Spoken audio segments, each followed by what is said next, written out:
Hello there, welcome back to our paper introducing literature on that the first module titled Language and its Literary Nuances. So the first module and introduce the literature, which is divided actually into two parts. The first part deals with the syntax of language, while the second part deals with the literary techniques which transform ordinary language into a literary language. So we have seen that thing in the first two video lectures of our class. So what is the beauty of writing? So we have discussed this thing. The beauty of any writing is the ability of the writer to effectively employ language to construct meaning. So the syntax, which is the arrangement of words. So here we have language, the beautiful language in general, and that of a particular structure. So a language functions to express moods and emotions of the individual. Language is inseparable from human beings. That is, human beings cannot survive without language. So the reason is that in all our activities we employ language, overtly or covertly. So the transmission of shared knowledge, customs and beliefs, feelings, ideals and attitudes would be practically impossible without language. It is one of the closest things to man and very fundamental to his self-fulfillment. That is, it is the most important part of a total system of human behavior in society. We shall see again, like language has been defined fractionally as a means of communicating ideas, communicating emotions and desire by means of a system of voluntary produced symbols, isn't it so? So that is language. So it is a variety of speech or a body of words and a mode of expressing thought and feelings of the society or an individual. So what is language? Language is the most effective means of dissemination of information. So and as we have been dealing with literature, so there are writers, they do not just disseminate information, isn't it? Anyhow, but in an appropriate way based on a genre of our paper, language, literary nuances. So there are poets. So this particular section, module 1, which is discussing on poetics, syntax and poetry. So a writer, a poet must, he is a person who is using language to communicate his view to the society before his meaning can be deducted, isn't it so? So since there is no meaning without communication, communication is a central and fundamental aspect of all human interaction. Though communication is an individual dissemination of both written and spoken information, every human being communicates with another in speech community. So what is literature then? So literature mirrors life. It employs the imagination and the resources of language to represent or the present important fact of life. It is the use of words to create an illusion of life. So it is something that the language that make all the difference from an ordinary language. So in subtotal, the use of language is something that provides the rules, while literature expands the rules to produce the best expression in the language. It is in the creative and stylistic way, that is how we are employing words in or how we are syntax the arrangement of words, that of using language that make it different from other discourses. Okay, so in that, poetry is one of the genres of literature that explores language in a unique way that differentiate it from other genres such as prose and drama. So that is a spontaneous overflow of powerful feelings recollected in tranquility. That is a definition which is given for poetry by Wordsworth.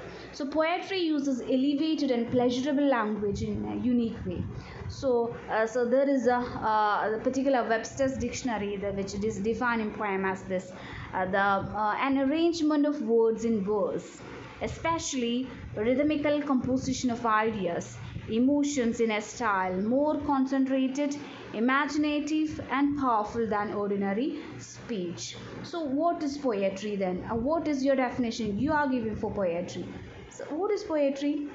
It springs from deep human impulses and fulfill human needs.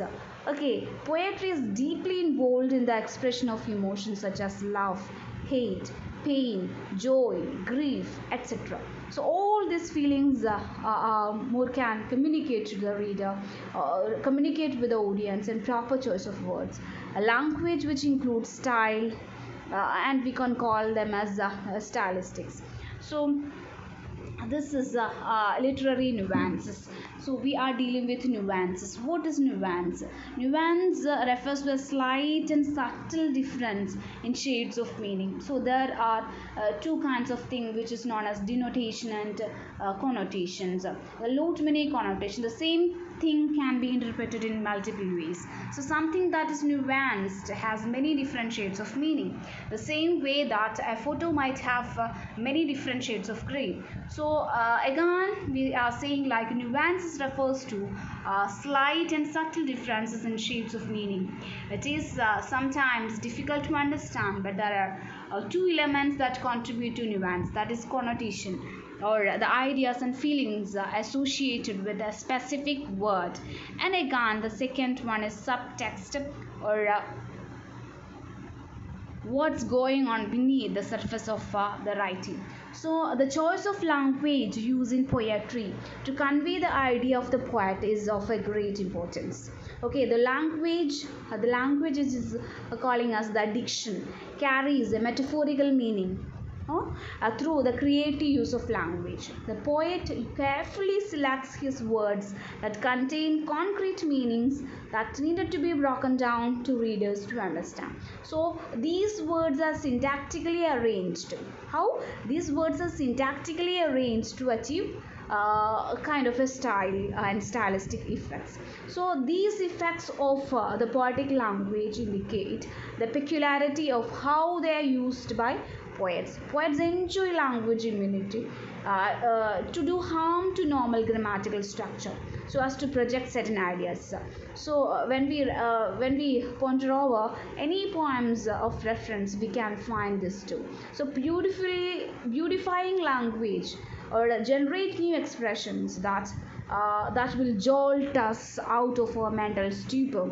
So this immunity is called the poetic license. It enables the poets to use language in their own way, and their own way means a customized or specialized manner. So that particular kind of language, that giving them how language is used in literary piece. And when we are analyzing the possible meanings of work of art, so there is a bridge between language and literature. So that is we have to explore the literary text for that. So we have here syntax and poetics. So the first module, which is divided between syntax and poetics. So syntax, what is syntax? We have seen this already. So is the arrangement of words to form a sentence. For example, the sentence, the boy ran hurriedly. So reads differently when the arrangement differs. Hurriedly, the boy ran. So there is a slight difference, but syntax in each sentence conveys a different meaning and perhaps a really different mental image. So what is syntax then? Syntax is the order of words and phrases in creating a sentence. So here we have the syntax states the rules for using words, phrases and clauses and punctuation specifically to form sentences. And correct syntax examples include word choice, a matching number, a tense, and placing words and phrases in the right order. So there must be a question which is popping on your mind, like, is there a difference between syntax and grammar then? So yes, there are differences. So it is like a grammar is something that is a set of rules that set forth to correct the standard use of a language, but syntax is the study of sentence and the structure. and the construction within sentence. So syntax is something that is giving us an idea what goes where in a sentence. So how we can employ a particular word order, all these things in a sentence. So when we talk about poets, they use language in a different way, which include like prices, poetry that attributes and appellations, and so there are different types of poetry. So the language used by them, variations of languages, the use of expressions and feelings to the society. So a language may refer either specifically to human capacity for acquiring and using complex system of communication, or a specific instance of such complex system of science for encoding and decoding information. So our language is our human language faculty is thought to be fundamentally different and of much higher complexity from those of other creatures. Human language is highly complex in that it is based on a set of rules relating to symbols for the meaning.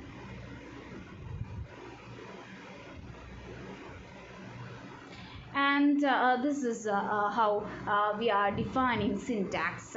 Syntax in literature, how we have to give a function of syntax. So the language that used in literature is different from ordinary language. While scientific and ordinary language are objective and direct, literary language is creative and imaginative.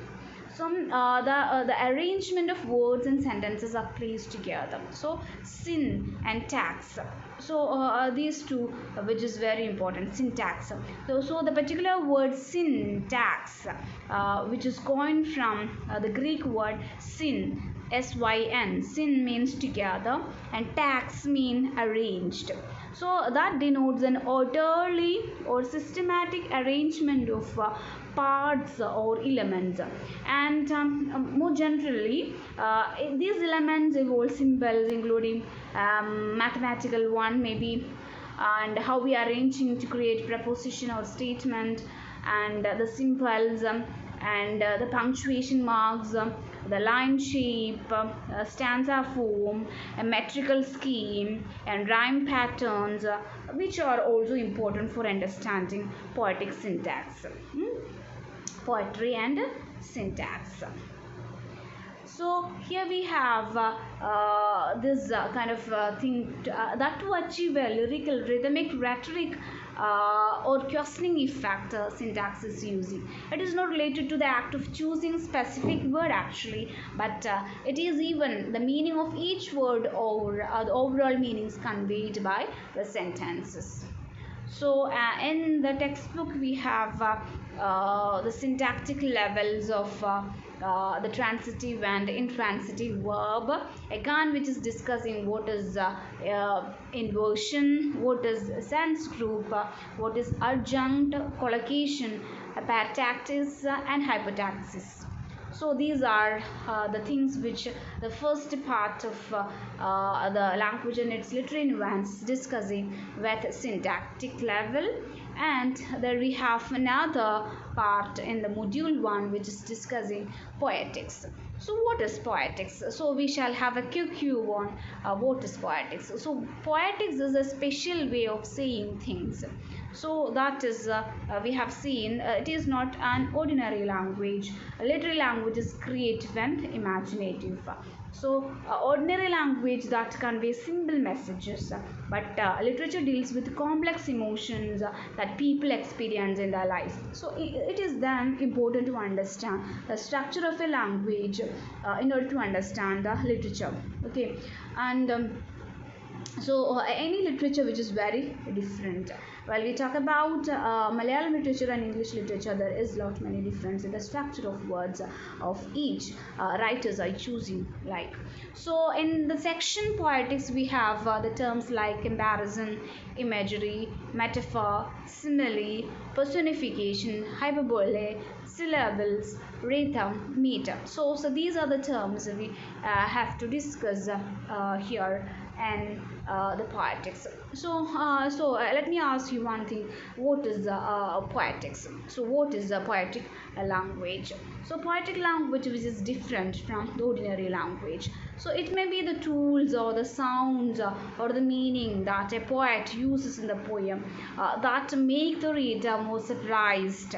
So it make the readers more vivid and complex, or it make an interest among the readers while they read a particular poem.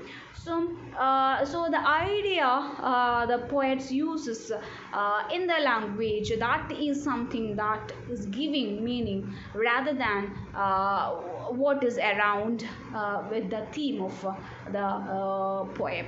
So language in poetry that involve the reader in the text. So it placing an importance of reader participation in the construction of meaning. Okay, here we have again alliteration, assonance. So these are the things you might have heard and studied in your school days or the +2 days. So assonance, imagery, metaphor, onomatopoeia, personification, rhyme, and rhythm. So we have the elements of poetry like voice, diction, imagery, figures of speech, syntax, sound, rhythm, meter, and structure. So there is a lot many difference between ordinary language and the poetic language. Ordinary language we use in our everyday lives. Poetic language, for example, refers the more artistic form of ordinary language. Okay, now we shall see the two aspects of syntax. The first one, which is transitive and intransitive verb. Okay, there's a transitive verb and intransitive verb. So for that, verbs in English which can be divided into two groups, that is transitive and intransitive verb. So the question arises when what is a transitive verb. So this is the criteria in which every poet they make use of these kind of parameters in the language to make distinguish of the style of one writer from another writer. So they are using the occasions like they may be using transitive verb and intransitive verb. So here we have exploring a lot many poems and short stories of famous writers to explore with the syntactical and poetical devices that they use that makes them unique from the other writers. So here we have the transitive verb, that verb require an object to complete their meaning. Okay, for example, here is I bought. I bought. So we know that the sentence here is incomplete. Why? There is a kind of an information that is missing here. So that is something you are probably wondering what I bought. And so why again there is why this sentence incomplete, because both is the past tense of the word buy, the verb buy. So that is a transitive verb, and a transitive verb needs an object after to complete the sentence. So the object after transitive verb can be a noun, it can be a pronoun. So how can we rewrite that particular sentence into a transitive verb? So we can say like I bought a car. We can say like I bought a car.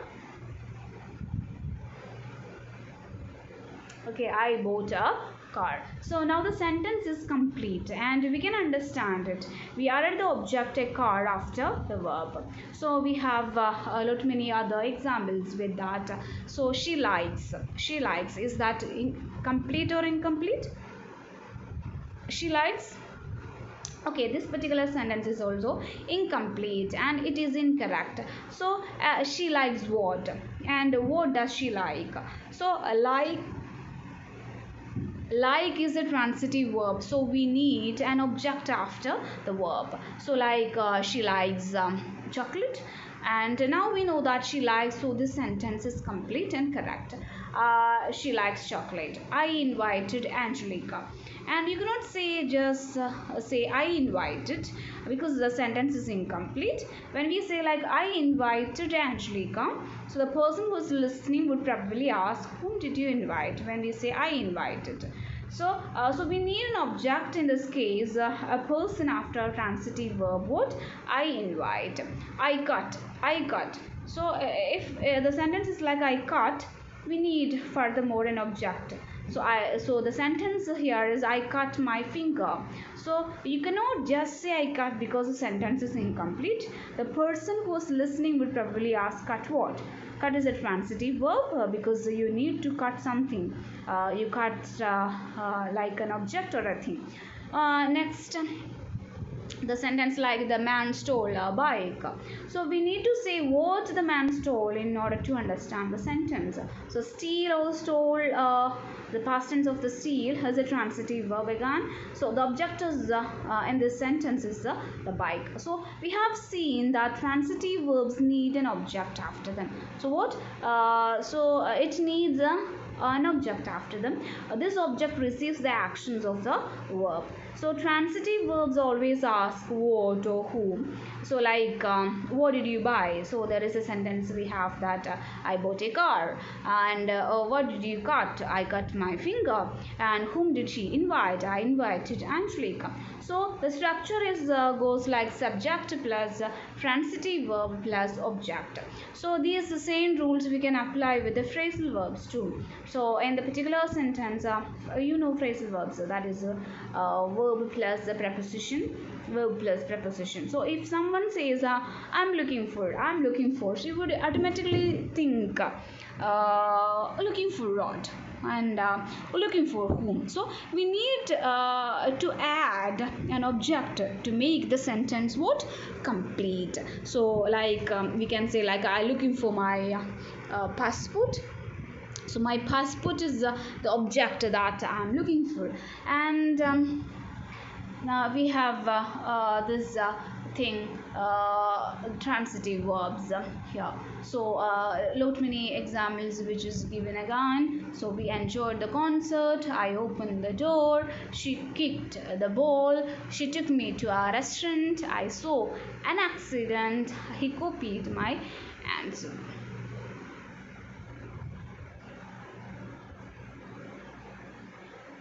Okay, so that is transitive verbs. Next, we are moving on to intransitive verbs. Is there a difference between transitive and intransitive? Transitive is followed by an object. So, what will be the difference? So, intransitive verbs cannot have a direct object after them. That is the difference. So the subject is doing the action of the verb and nothing receives the action. An intransitive verb does not pass the action to an object. For example, in the sentence he arrived, okay, he arrived or she arrived. Here we cannot have an object after the intransitive verb arrive. We cannot arrive something incorrect. You cannot arrive something. So an intransitive verb expresses an action that is complete in itself. It does not need an object to receive the action. Okay. For example, in the sentence, the baby smiled. The baby smiled. Here, we cannot have an object after the intransitive verb.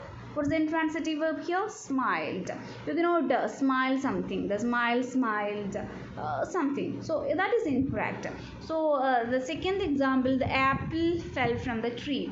The apple fell from the tree. You cannot fall something. So the verb is intransitive. From tree is not an object. It is an adverbial phrase. Tree is not an object, but it is an adverbial phrase. Adverbial phrase means it acts like an adverb and tells us where it happened. So that is the adverbial phrase. And the same rules apply to intransitive phrasal verbs also. You cannot have an object after intransitive phrasal verbs too. And I get up at 6 every morning. Okay. So there we have a lot many examples more, we arrived around midday, she sneezed. loudly, and your baby cries a lot. Rain fell heavily.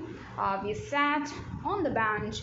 He stood on the corner. We waited, but nobody came.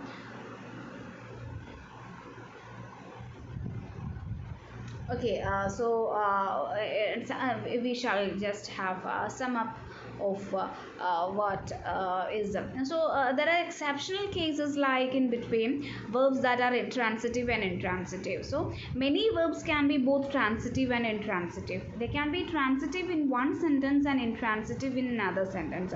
So take this example. So you have grown since I last saw you. Grown since I last saw you, that is intransitive.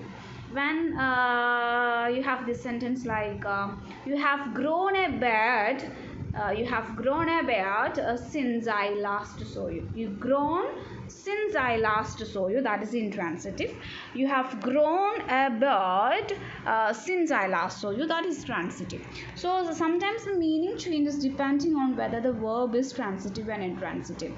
For example, in the intransitive sentence, intransitive verb run, here take this sentence: he runs along the beach every morning. Okay, he runs along the beach every morning. He runs a small grocery store, that is transitive. Okay, so this is how the same verb can be transitive and intransitive. Like I stopped the car, so transitive. The car stopped. I broke my coffee mug. My coffee mug broke. The summer heat melted my ice cream. My ice cream melted. The transitive, she speaks Arabic, and the intransitive, she speaks very quickly. Mike is reading a book. Mike is reading. New Zealand won the match. New Zealand won. That is the intransitive. So a good dictionary will tell you whether a verb is a transitive or intransitive. So we shall just have a summing up of transitive and intransitive. We shall have a summing up of transitive and intransitive with this like transitive verbs needs an object. So I bought a car. Intransitive cannot have an object. For example, the baby smiled. So words that are transitive and intransitive we have seen already. I stopped the car stopped, depending on transitive verb and intransitive verb. Okay, so this is all about how we are arranging words. For poetic purpose, the writers, they use this kind of a phenomena, transitive and intransitive, to make a more reliable of the work.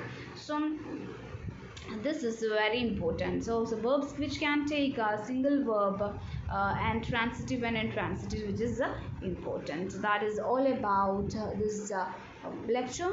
So thank you. We shall see in the next class with a new idea from module 1. Thank you.